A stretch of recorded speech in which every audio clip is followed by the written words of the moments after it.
নির্মাণের 1 বছর পূর্ণ হওয়ার আগেই বেহাল হয়ে পড়েছে পাইকপাড়া থেকে মোহনার কাটাকল পর্যন্ত প্রায় 6 কিলোমিটার দীর্ঘ পাকা রাস্তা। দীর্ঘদিন ধরে রাস্তার দুরবস্থা নিয়ে ক্ষোভে ফুঁসছিলেন এলাকাবাসী। অবশেষে রাস্তা সংস্কারের কাজ শুরু হতেই নিম্নমানের কাজের অভিযোগ তুলে ঠিকাদারি সংস্থার কর্মীদের ঘিরে বিক্ষোভ দেখালেন গ্রামবাসীরা। পরিস্থিতি এমন পর্যায়ে পৌঁছায় যে স্থানীয়দের চাপে সংস্কারের কাজ সাময়িকভাবে বন্ধ হয়ে যায়। সম্প্রতি রাস্তার ক্ষতিগ্রস্ত অংশগুলির সংস্কারের কাজ শুরু করে ঠিকাদারি সংস্থা। শুক্রবার কাটাকল এলাকায় সেই কাজ চলাকালীন গ্রামবাসীরা একত্রিত হয়ে প্রতিবাদে সামিল হন।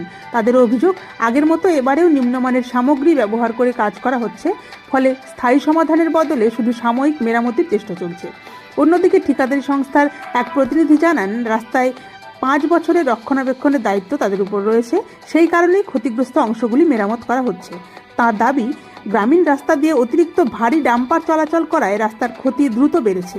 ঘটনা প্রসঙ্গে কুমারগঞ্জের বিডিও শুভঙ্কর সাহা বলেন, আমি এখানে যোগদানের আগে রাস্তার নির্মাণ কাজ হয়েছে, আজকের অভিযোগের বিষয়টি খতিয়ে দেখা হচ্ছে।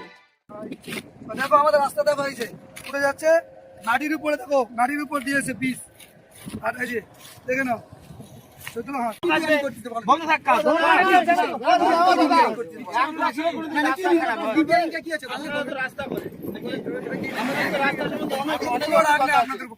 এক বছরে কি এরকম খাওয়া বের হয়? আপনি বলেন। 1 বছর হয় নাই রে। হ্যাঁ হ্যাঁ, এটা যখন 1 বছর তো হয় নাই। আমি হলাম মিস্ত্রি। হ্যাঁ বলেন। ষষ্ঠী আষাঢ় মাস আসবে তবে 1 বছর হবে। এর মতো আমাকে চিনি। আষাঢ় শ্রাবণ। এটা ঠিক কুয়াশা পুরা পড়তেছিল ওই টাইমে নাকি করি না না পরিষ্কার আকাশ ছিল একদম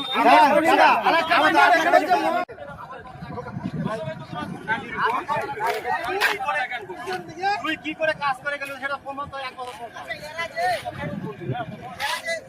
আমাদের বললাম না